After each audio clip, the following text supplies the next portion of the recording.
Destination मध्ये तुमचं सहर्ष स्वागत। आज आपण बनवणार आहोत सुरमई रवा फ्राय। तर चला मग त्यासाठी लागणारं साहित्य बघू। इथे घेतलाय मी थोडासा तंदूर मसाला, अद्रक लसूण पेस्ट, मीठ, प्लेन मिरची पावडर आणि इथे मी आमसूल घेतलंय। तुम्ही या ठिकाणी कोकम सुद्धा वापरू शकता, हळद, सुरमई आणि रवा। तर चला मग कसं बनवायचं ते बघू। सगळ्यात आधी आपण 1 चमचा हळद घेणार आहोत, म्हणजे जितके माशाचे तुकडे आहेत त्या हिशोबाने आपण म्हणजे मसाले घेणार आहोत। प्लेन मिरची पावडर 2 चमचे, तुम्हाला अजून यापेक्षा तिखट हवं असेल तर तुम्ही घेऊ शकता। चिकन तंदूर मसाला अर्धा चमचा,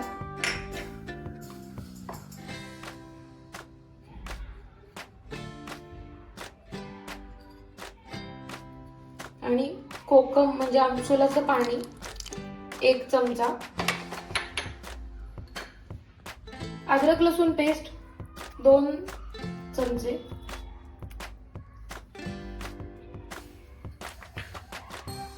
चवीनुसार मीठ,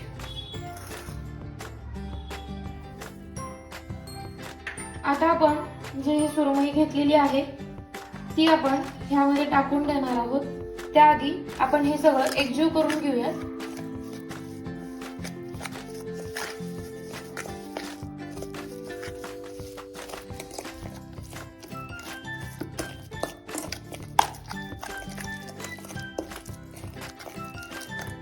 आता आपण ह्यामध्ये सुरमईचे जे पीसेस आहेत ते टाकणार आहोत।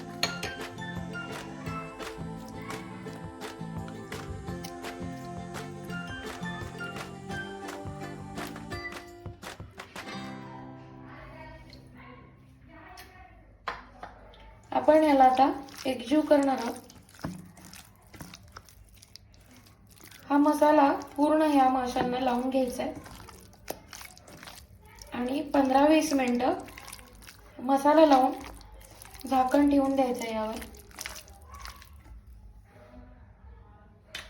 आता आपण हे 20 मिनिट मॅरिनेट करत ठेवलं होतं।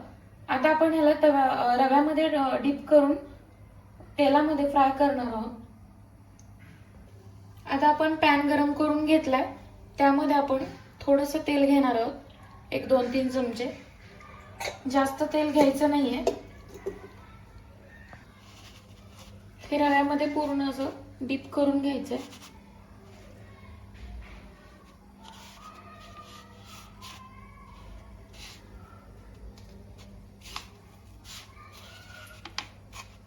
सगळ्या साइडनी याला रवा लावून घ्यायचा आहे।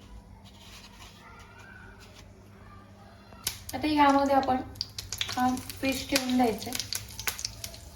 असेच आपण बाकीचे पीस सुद्धा तसेच रवा लावून टाकायचे त्यामध्ये। आता आपण साइड चेंज करून घेणार आहोत।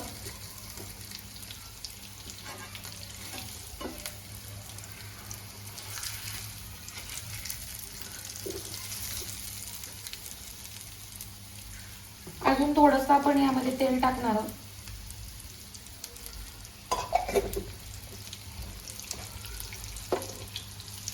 जास्त तेलामध्ये डीप फ्राय नाही करायचं, कारण डीप फ्राय केलेले फिश छान म्हणजे चांगले लागत नाही।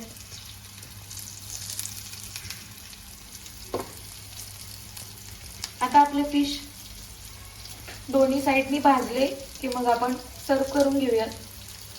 तर चला मग सुरमई रवा फ्राय आपलं तयार झालेलं आहे। आता आपण सर्व करून घेऊयात। मंडळी, मस्त असे सुरमई रवा फ्राय आपले रेडी झालेले आहेत। व्हिडिओ आवडल्यास लाईक करा, शेअर करा, सबस्क्राईब करायला विसरू नका। व्हिडिओ एंड पर्यंत बघितल्याबद्दल धन्यवाद।